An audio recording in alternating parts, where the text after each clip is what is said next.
우리보다 우리를 더 잘 아시는 하나님, 오늘도 예배 가운데 나와 주님을 찬양하며 주의 은혜를 사모하며 주의 음성을 듣기를 원합니다.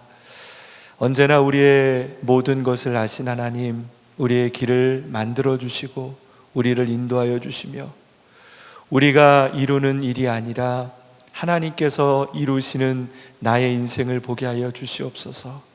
예수님의 이름으로 기도드립니다. 아멘. 5월달 금요회복 예배의 주제는 회복시키시는 하나님입니다. 오늘 첫 번째 설교 제목으로 도피성을 통해 회복시키시는 하나님에 대한 말씀을 나누길 원합니다. 신명기의 말씀은 모세가 가나안 땅을 바로 목전에 두고 그가 가나안 땅에 들어가지 못합니다. 그 가운데서 마지막으로 이스라엘 백성들에게 유언과 같이 하는 말씀입니다. 그 가운데는 그가 지금까지 이스라엘 백성들을 이끌어오면서 느꼈던 자신의 마지막 명령과 같은 이야기를 하고 있습니다. 그것은 신명기 6장 5절 말씀처럼 너의 마음을 다하여 힘을 다하여 뜻을 다하여 주 너의 하나님을 사랑하라 라는 그 말씀입니다. 광야에서 40년 동안 그들이 고민하며 방황하면서 그들 가운데 하나님께서 훈련시켰던 광야의 훈련은 하나님을 순종하는 훈련이었습니다.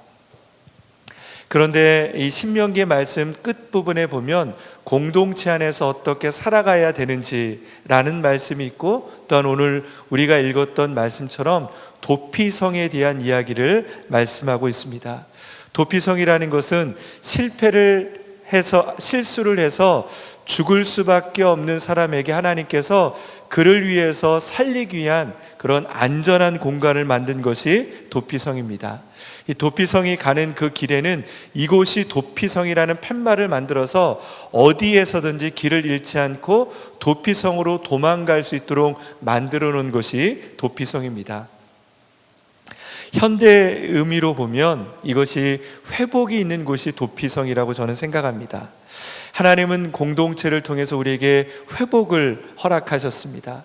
원래 하나님께서 우리에게 주신 오리지널 디자인에 보면 우리의 삶은 하나님이 주시는 기쁨을 누리기 위해서 우리는 이 땅 가운데 태어난 것입니다. 여러분은 기쁨을 누리고 계십니까? 여러분의 인생 가운데 하나님이 주시는 기쁨이 가득하신지요? 정말 우리 인생 가운데 중요한 것은 그 기쁨을 누리고 되새기면서 살아가는 것입니다. 여러분에게 그 기쁨을 나눌 수 있는 사람들이 있기를 주의 이름으로 축원합니다. 기쁨은 내가 무엇을 성취해서 누리는 것이 기쁨이 아닙니다. 기쁨이라는 것은 나의 존재를 사랑하고 내 존재를 인정하는 사람이 주는 그 느낌이 기쁨입니다. 우리가 조이 스타트 히어 라는 책을 통해서 우리가 공부했던 것처럼 기쁨이라는 것은 나를 사랑하는 사람과의 만남을 통해 참된 기쁨을 누린다라고 우리는 배웠습니다. 하지만 우리의 삶을 보면 그런 기쁨을 누리지 않고 살아갈 때가 많습니다. 아니, 그 기쁨을 누리지 않고 참으며 살아갈 때가 많습니다. 많은 인생의 짐을 지고 넘어지면 안 돼라고 내 마음속에 되새기면서 살아가는 게 우리 인생일 수도 있습니다. 많은 공동체가, 특별히 세상에 있는 많은 공동체들은 우리의 있는 모습 그대로를 보지 않습니다. 제가 이희춘 집사님 말씀에서 제가 창피한 얘기를 저도 한 가지 하겠습니다. 이런 얘기를 저도 하기 어려운 건데, 제 것 중에 하나가 저희 둘째 딸이 임신했을 때 제가 아내에게 되게 화를 냈어요. 정말 아이가 생명이 탄생되는 그 순간에 기뻐해야 되는 거잖아요. 그리고 아버지로서 축하하고 아내에게 고맙다는 말을 해야 되는데, 당시에 제가 이제 학생이었습니다. 제가 머릿속에 생각나는 건 어떻게 키우지라는 생각이 들고, 그러면서 아내에게 막 화를 냈던 제 모습이 기억이 납니다. 그 이야기를 제가 이렇게 말하는 게 되게 힘들어요. 그거는 결국 너는 그런 존재밖에 안 돼, 너는 사랑이 없는 존재야라고 제가 제 자신에 대해서 블레임하는 것 같아서 말하기 힘들었는데 오늘 집사님 얘기하니까 제가 용기 있게 그런 이야기를 합니다. 여기서는 여러분 받아주실 거죠?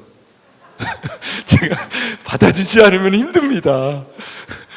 근데 제가 이런 이야기를 만약에 세상에 있는 누구에게 말하면 뭐라고 얘기하겠습니까? 아니, 목사 맞아? 사람 맞아? 그런 이야기를 들을 것입니다. 여러분, 세상은요, 우리의 모습 그대로를 그대로 받아주지 않습니다. 멋진 모습으로 포장해야 되죠. 가면을 써야 되며 내 모습보다 더 잘난 사람으로 보여줘야지만 호기심 있게 인정받는 것이 세상입니다. 여러분, 그렇게 살아가기 때문에 많은 사람들 가운데는 그런 어떤 자기 자신에 대해서 허탄하게 자기를 스스로 자위하는 그런 이야기들이 있죠.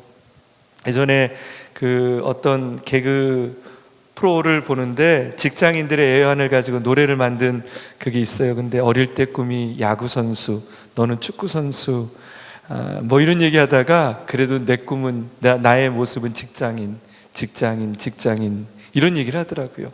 우리의 모든 꿈들도 있고 내가 하고 싶었던 것들은 있지만 이 직장인이라는 말이 내가 정말 기뻐서 직장인인 것이 아니라 할 것이 없어서 직장인 된 내 모습처럼 그렇게 약간의 그 자조 섞인 그런 개그를 들은 적이 있습니다.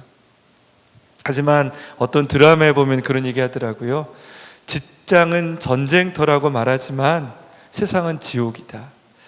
아무리 그곳이 싫다라도 거기서 참지 못하고 살아남지 못하면 세상은 더 어렵다라는 그런 이야기를 듣습니다. 여러분, 그것이 공동체에 우리가 만나는 그런 공동체의 모습일 수 있습니다. 그래서 우리는요, 세상을 살면서 다른 사람의 이야기를 들을 때 그 가운데서 자기를 이렇게 대입할 때가 많은데, 특별히 우리의 많은 부분들이 가해자보다는 피해자인 내 모습과 일치시키는 경우가 있습니다. 만약에 그 어떤 신문에서 어떤 어려움을 당한 사람의 이야기를 들으면 그 사람을 학대했던 어떤 가해자를 보면 너무 힘든 거죠. 그래서 그 사람의 그 이메일에다 막 이렇게 폭탄적인 뭐 메일을 쓰는 사람도 있고, 뭐 이렇게 웹사이트에다가 그 사람에 대해서 그 사람 정말 나빠라고 글을 쓰는 사람의 이야기도 들은 적이 있습니다. 그런 경우만이 아니라 여러분, 정직하고 의롭게 살아가는 사람들 가운데도 많은 상처를 받는 것이 우리의 세상입니다. 성경에 보면 우린 마리아를 잘 알고 있죠. 마리아는 예수님을 잉태한 여인이었기 때문에 이 세상에서 가장 위대하며 행복한 여인이었을 수도 있습니다. 하지만 그가 처녀로서 임신했을 때 그를 받아주는 공동체는 아무 군데도 없었습니다. 특별히 그가 살았던 나사렛이라는 곳은 100여 가구가 넘지 않았던 조그만 마을이었기 때문에 처녀가 임신한 것은 돌에 맞아 죽을 수도 있는 그런 좋지 않았던 환경이었다라는 거죠. 어쩌면 예수님 당시도 그렇고 지금도 많은 공동체는 우리가 서로를 환영하며 받아줄 수 있는 공동체는 거의 없다라고 생각합니다. 그래서 우리가 회복사역을 통해 아는 것처럼 우리는 나만의 도피처를 만드는 경우가 많습니다. 도피처라는 것은 나 혼자 그곳에서 평안과 안식을 누릴 만한 그런 공간을 만드는 거죠. 그것이 좋은 방향으로 가면 좋지만 좋지 않을 때 그것을 중독이라고 말하며 그것을 가리켜서 나만의 상처라고 말하게 됩니다. 아담과 하와를 통해 우리는 도피처를 발견하게 됩니다. 아담과 하와는 선악과를 따먹고 하나님을 피해서 도망을 갑니다. 그가 도망가는 곳은 나무숲 뒤로 가서 하나님께서 찾지 못하는 그곳, 자기의 벌거벗은 모습을 감출 수 있는 그곳으로 도망가서 그곳에서는 하나님이 나를 볼 수 없다라는 그런 생각을 가지고 안전한 공간으로 생각하게 됩니다. 여러분, 우리에게도 혹시 그런 공간 있지 않습니까? 나만의 공간, 그곳은 하나님께서 나에게 허락하지 않은 공간인데 그곳을 통해서 내가 안식과 평안을 누리고 있는 그런 공간이 있는지요? 여러분, 정직하게 하나님 앞에 그 공간조차도 내어드릴 수 있는 기쁨이 있기를 주의 이름으로 축원합니다. 저는 지말더 박사님의 그 강연을 예전에 들으면서 그분의 그 인생 철학 가운데 기억 남는 것 중에 하나가, 그분은 자신의 모든 것들을 하나님께 고백한다라는 그 이야기가 참 와닿았어요. 여러분은 여러분의 모든 것들을 하나님께 고백하십니까? 저는 그렇게 못합니다. 하나님 앞에 고백할 때 좋은 것, 내가 하나님 앞에 용서받을 것들은 고백을 합니다. 그러나 내 개인적인 영역들, 내 생각들, 내가 이럴까 저럴까 하는 것들은 하나님 없이 나 혼자 생각하며 하나님께 아뢰지 않습니다. 그런데 곰곰이 생각해 보면 그런 공간이 점점점 커가면서 그런 생각이 너무나 가득해서 하나님과 대화하는 부분이 너무나 적어지는 제 자신을 보게 됩니다. 여러분, 혹시 여러분 가운데 그렇게 나만의 도피성이 있고 그 도피성 가운데 하나님이 없다라면 오늘 정직하게 그것을 하나님께 내어드릴 수 있는 용기가 있기를 주의 이름으로 축원합니다. 오늘 말씀 가운데 도피성에 대한 규례가 나옵니다. 이 도피성이 실제 이스라엘 땅에 있었냐 없었냐라고 말한다면 있었습니다. 그런데 그것이 있었던 것은 다윗 시대였습니다. 신명기 다음에 사사 시대, 사울 시대에는 도피성이 있지 않았다라고 합니다. 그런데 다윗이 시작했다라는 거죠. 그러나 다윗이 시작했어도 그것은 다윗의 아이디어가 아니었습니다. 하나님의 아이디어였다라는 거죠. 하나님께서 도피성에 대한 명령을 주었고 하나님의 말씀대로 살아갔던 다윗이 도피성을 만들어서 그 도피성을 통해 하나님이 다스리는 이스라엘 땅을 만들기 위해서 도피성을 만들었습니다. 여러분, 이 도피성이라는 것은요, 하나님의 뜻대로 살지 못하는 사람에게도 다시 한번 기회를 주기 위한 하나님의 계획이었습니다. 저는 오늘 말씀을 준비하면서 와닿는 하나의 말씀이 있습니다. 우리에게는 분명히 도피성이 있다라는 거죠. 우리가 어디에 있든지, 우리가 무엇을 하든지 그 가운데 분명히 하나님의 도피성이 있다라는 것입니다. 하나님이 이 도피성을 만드신 첫 번째 이유는요, 실수로 사람을 죽인 사람을 위해서 도피성을 만들었습니다. 이런 예가 별로 없지만 어떤 사람이 나무를 베기 위해서 도끼를 들고 나무를 베다가 그 베다가 이 도끼가 뒤로 넘어가서 뒤에 있는 사람을 죽일 때 이건 실수로 죽인 거죠. 그 실수 때문에 그 사람이 죽을 수도 있는 거죠. 왜냐하면 구약의 법은 이에는 이, 눈에는 눈이기 때문에 사람을 죽이면 그도 죽어야 합니다.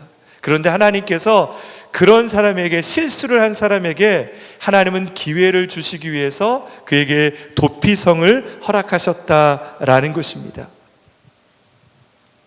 저는 이 도피성을 통해 그 은혜를 받았습니다. 어떤 면에서 은혜를 받았냐면 제 삶 가운데 씻을 수 없는 죄들이 많습니다. 특별히 저희 아내에게, 저희 가족들에게 너무나 많은 죄를 졌는데 그 과거의 역사를 제가 돌이킬 수는 없죠. 하지만 하나님께서 여전히 저의 삶 가운데 다시 한 번의 기회를 주셨다라고 생각합니다. 제가 살아있다라는 것, 여러분이 살아있다라는 것은 하나님께서 우리에게 여전히 기회를 주셨다라는 것입니다. 오늘 말씀에 보면 이 도피성이 3개로 기록이 되어 있지만 민수기 말씀에 보면 그 도피성이 6개라고 되어 있습니다. 요단강 동쪽에 3개, 요단강 서쪽에 3개에서 6개가 있어서 어디든지 하룻밤에 갈 수 있는 도피성이 기록되어 있던 것을 보게 됩니다. 하나님의 도피성은요, 우리가 손을 뻗으면 그곳에 도피성이 있는 것입니다. 그 도피성은 멀리 가야 있는 것이 아니라 여러분이 만나기를 원하시면 바로 그곳에 하나님의 도피성이 있다라고 오늘 말씀 가운데 이야기하고 있습니다. 여러분, 이 도피성은요, 우리가 실수를 했을 때 가는 도피성만이 아니라 이 도피성은 피해자를 위해서 도피성을 하나님께서 동시에 허락해 주신 것입니다.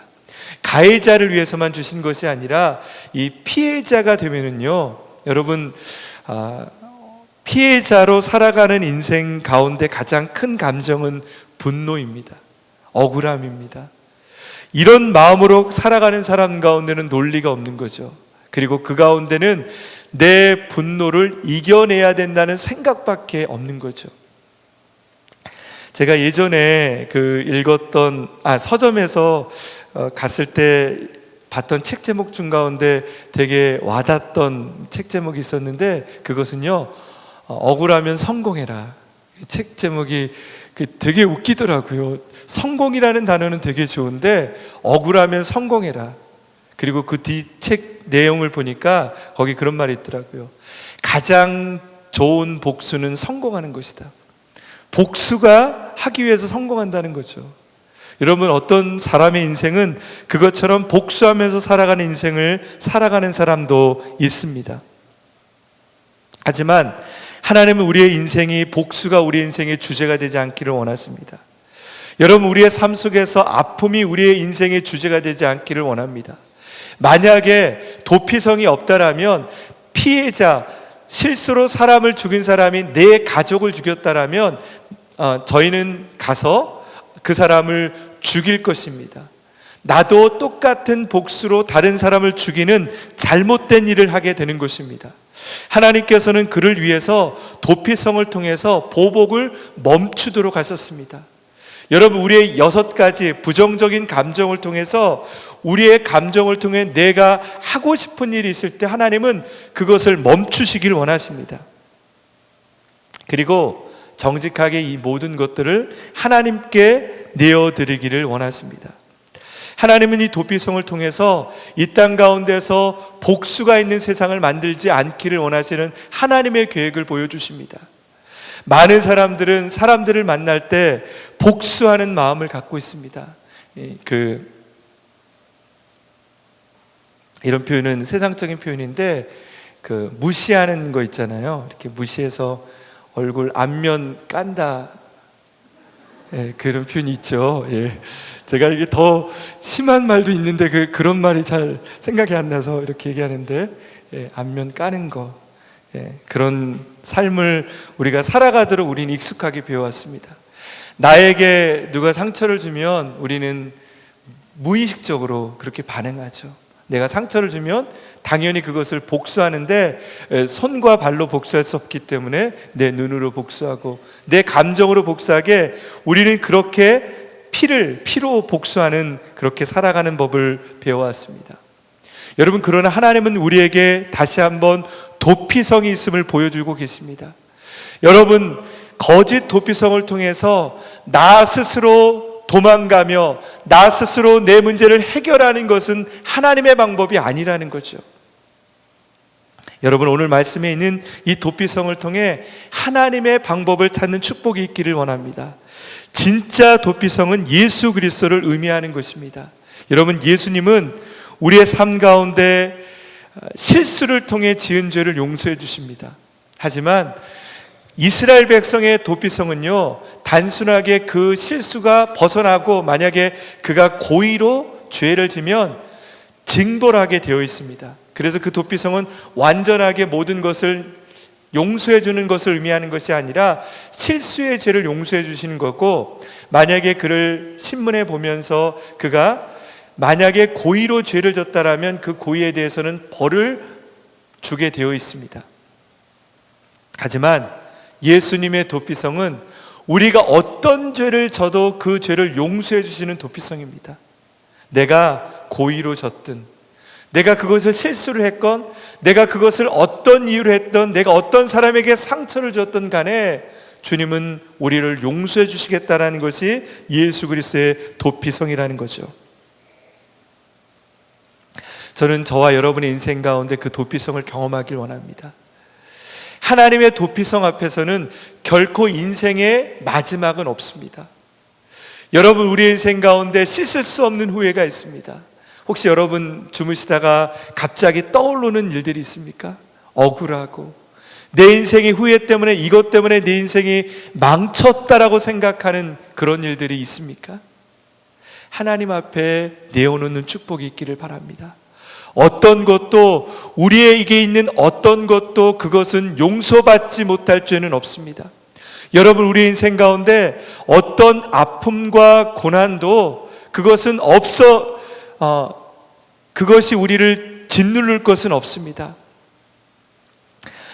조이풀 전이라는 책, 여러분 박성신 사모님의 책을 통해 여러분 보신 분들이 계실 텐데, 그 책에 보면 이런 얘기가 나와 있더라고요. 우리에게 트라우마는 있다. 그 트라우마는 내가 혼자 버려진 느낌을 가질 때 그것이 우리에게 트라우마, 고난, 상처가 된다는 거죠. 어떤 나쁜 일이 있어서 우리에게 고통이 되는 것이 아니라 그 나쁜 순간에 내가 혼자이며 누구도 나를 돌아보지 않을 때 그것이 고난이고 아픔과 상처가 된다는 거죠. 우리가 어릴 때 받았던 부모님의 상처도 그런 거죠. 나에게 사랑을 받아야 될 그분에게 내가 상처받지 않았을 때 그것이 내게 트라우마가 되고, 그것이 나에게 그것 때문에 내가 지배당하며 상처받는 인생을 살아가는 거죠. 그런데 정말 건강하게 고난을 이겨낸 사람은 오히려 그 아픔이 지혜가 되고 다른 사람을 도와줄 수 있는 인생의 기쁨이 된다는 거죠. 여러분, 아픔이 없는 사람은 없습니다.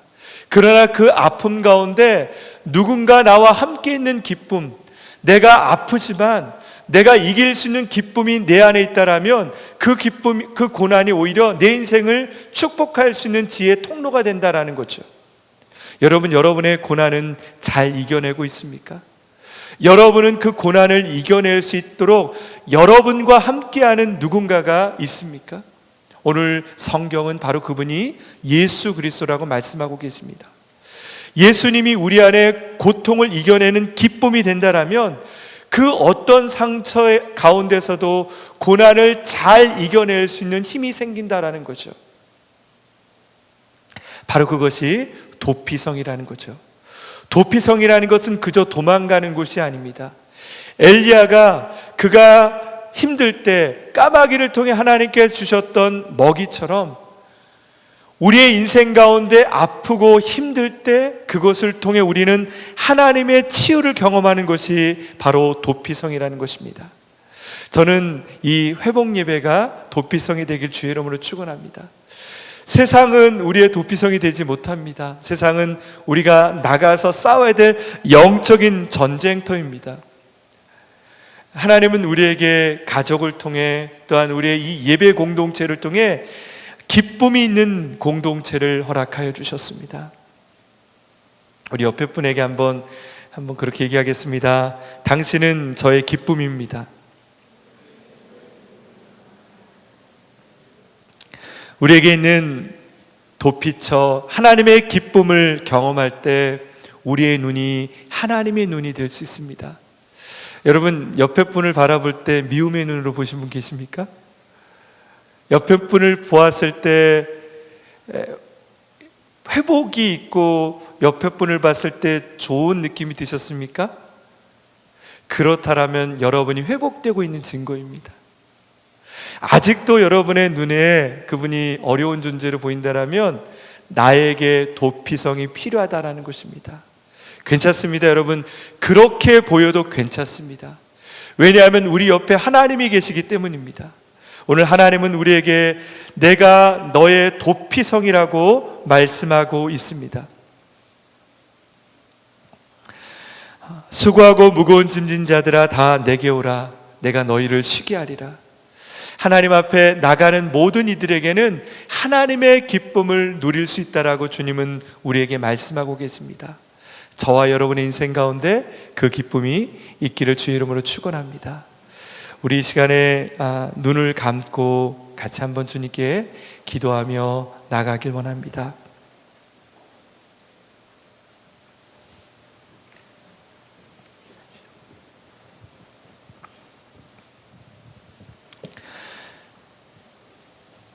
여러분, 가인은 자기의 동생 아벨에 대한 증오의 마음을 가지고 그를 죽였습니다. 그는 죽을 수밖에 없는 죄인이었습니다. 하지만 하나님은 그에게 죄를 묻지 않았습니다. 그의 이마에 표를 두시고 그를 용서하여 주셨습니다. 6월절 가운데 주신 하나님의 의미도 그러합니다. 애굽 땅 가운데 죽음의 공포가 있는 그곳 가운데 어린 양의 피를 문설주에 바른 그 집마다 그 집의 장자들이 사는 축복이 있었습니다. 사랑하는 여러분, 우리는 이 땅을 살아가면서 너무나 살려고 노력을 합니다. 그러나 내가 살려고 노력하면서 나에게 찾아오는 것은 아픔과 배반과 억울함과 내 어깨에 인생의 짐이 얼마나 무거운지를 느끼는 것입니다. 우리가 열심히 살려고 했지만 언제나 그 자리에서 인생의 짐을 지고 그곳에 서 있는 우리의 모습이 보이십니까? 수고하고 무거운 짐진 자들아 다 내게 오라. 내가 너희를 쉬게 하리라. 여러분, 이 말씀은 우리가 익숙했던 말씀이 아니라 나에게 주님께서 지금 들려주시는 말씀입니다. 내게 오라. 나는 너의 도피처다. 나는 너의 실수를 용서한다. 그것이 고이건 그것이 너의 미움이건 너의 아픔이건 어떠한 일이라도 괜찮다. 내가 너의 죄를 용서하노라. 오늘 여러분 가운데 그 주님의 능력이 임하기를 주의 이름으로 축원합니다. 오늘 여러분의 인생 가운데 도피성이신 그 주님의 기쁨이 있기를 주의 이름으로 축원합니다. 오늘 저에게 그 도피성을 허락하여 주십시오. 오늘 나의 모든 아픔이 씻겨지기를 원합니다. 하나님, 이 아픔이 나에게 잠겨있고 나를 묶이게 않게 하여 주시옵소서. 오늘 하나님, 나의 모든 것 가운데 하나님의 자유함이 있게 하여 주시옵소서. 우리 그렇게 주님께 기도하며 나가겠습니다. 그 사랑 얼마나 오늘도 우리의 삶 가운데 역사하여 주시옵소서. 내 삶을 붙들고 있는데 아픔을 사랑하게 하여 주시옵소서. 하나님, 어떤 고난도 나를 붙들지 않게 하옵소서. 하나님, 내가 외로워 있었어. 내가 힘들게 있었어. 내가 위에서 살고 그 사랑 얼마나 나를 감격하게 하는지 그 사랑 얼마나 아름다운지 그 사랑 얼마나 날 부르게 하는지 그 사랑 얼마나 주고 놀라운지 그 사랑 얼마나 나를 감격하게 하는지.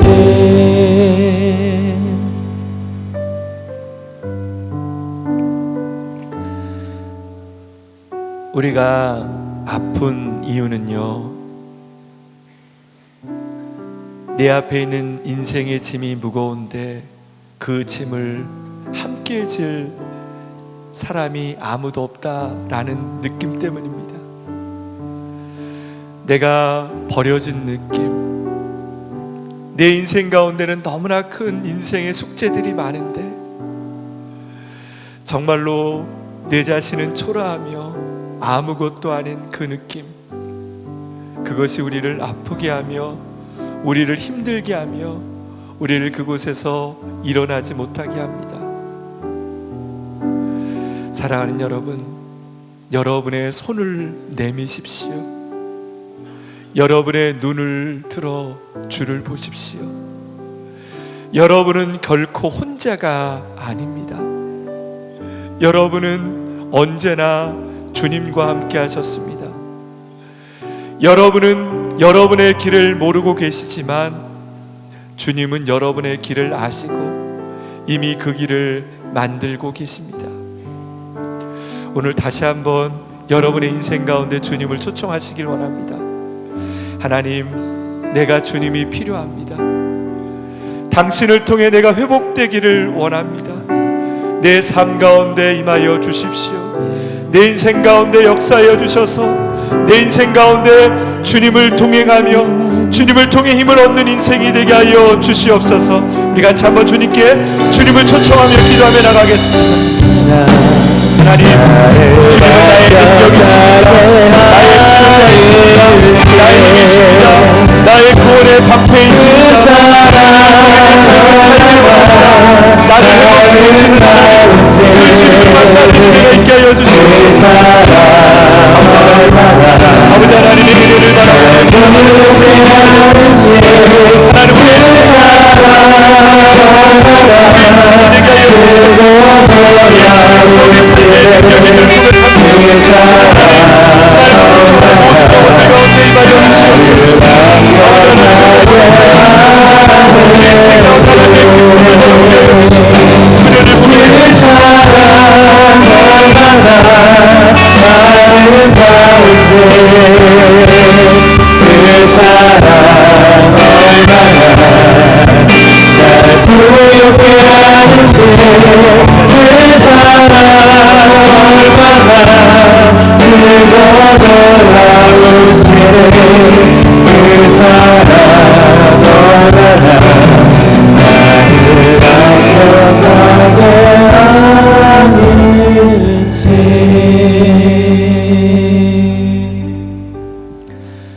나는 너의 하나님이다.